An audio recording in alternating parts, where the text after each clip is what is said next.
Salam əziz dostlar. Bu videoda mən sizə müxtəlif əsaslı say sistemlərinin haqqında məlumat verəcəm və müxtəlif əsaslı say sistemlərindən birindən digərinə necə keçmək lazım olduğunu anlatacağım. Deməli, burada siz 3 dənə ədəd görəcəksiniz. Amma bu ədədlər bir-birinə əslində bərabərdir. Sadəcə bu 345 onluq say sistemində yazılıb. 5-3-1, yəni bu cür yazılış forması 8 əsaslı sistemdir. Və bu isə digital dediyimiz 2 rəqəmli, yəni və 0 və 1-lərdən ibarət 2 əsaslı ədəddir. Bunlar üçü də bir-birinə bərabərdir. Burada,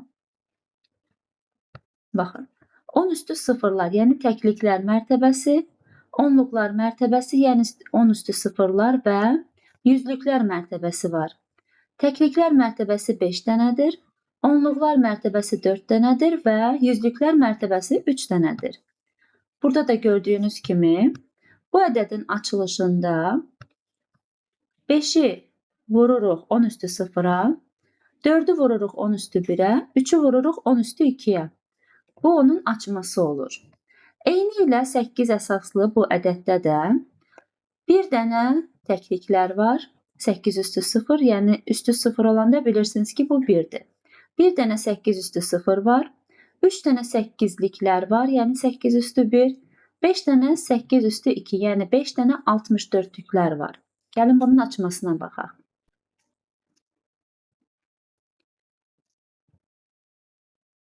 Və eyni ilə ikili say sistemində də gördüyünüz kimi bu cür açma var. Və bir sistemin əsasdan, bir 8-lik əsasdan, ikilik əsasdan, onluq əsasa keçmək üçün sadəcə bu cür açırıq, ikilik əsası bu cür açmasını yazırıq və hesablayırıq. Yəni 2 üstü 0 1-dir, 1 üstə 1-i 1-ə vuranda 1, üzərinə gəlirik 0 dənə 2 üstü 1-dir, yəni bunu hesablamırıq. Ta gəlirik, baxırıq.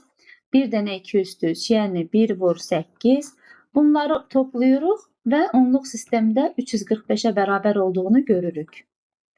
Eyni ilə 8-li say sistemində də bu cür yazırıq və onluq say sisteminə keçiririk. Bəs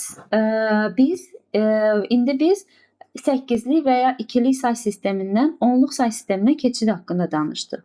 Bəs onluq əsasdan 8-lik əsasa və ya ikilik əsasa necə keçəcəyik?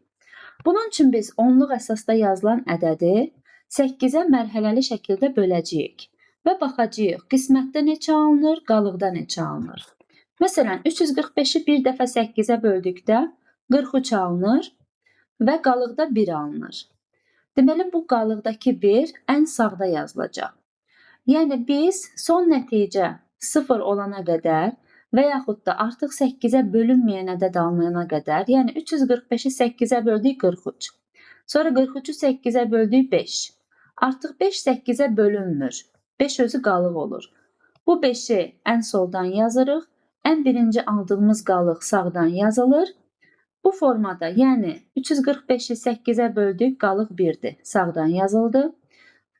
Növbəti olaraq 43-ü 8-ə böldük, qalıq 3 oldu. 3-ü 1-in solundan və ən sonda 5, qalığımız 5-dir. Bunu da soldan yazırıq və onluq say sistemindəki 345-i onluq əsasda 345-i keçirtdik 8 əsaslı 531 oldu. Eyni ilə bu qaydada 2 əsasdan da 10 əsasdan 2 əsasa da bu cür keçirik. Yəni biz mərhələli şəkildə 2-yə bölə-bölə gedirik. 2-yə böldükcə alınan qalıqları baxırıq və ən sonda artıq 2-yə bölünməyən, yəni 1 alınır. Yenə birinci yazdığımız, birinci alınan qalıq ən sağdan bu cür sırayla 1, sonra 0, 0, 1 bu cür ən sona kimi yazırıq. Bu 345 ədədinin ikilik say sistemindəki yazılışı olur. Dinlədiyiniz üçün təşəkkür edirəm. Növbəti videolarda görüşərik.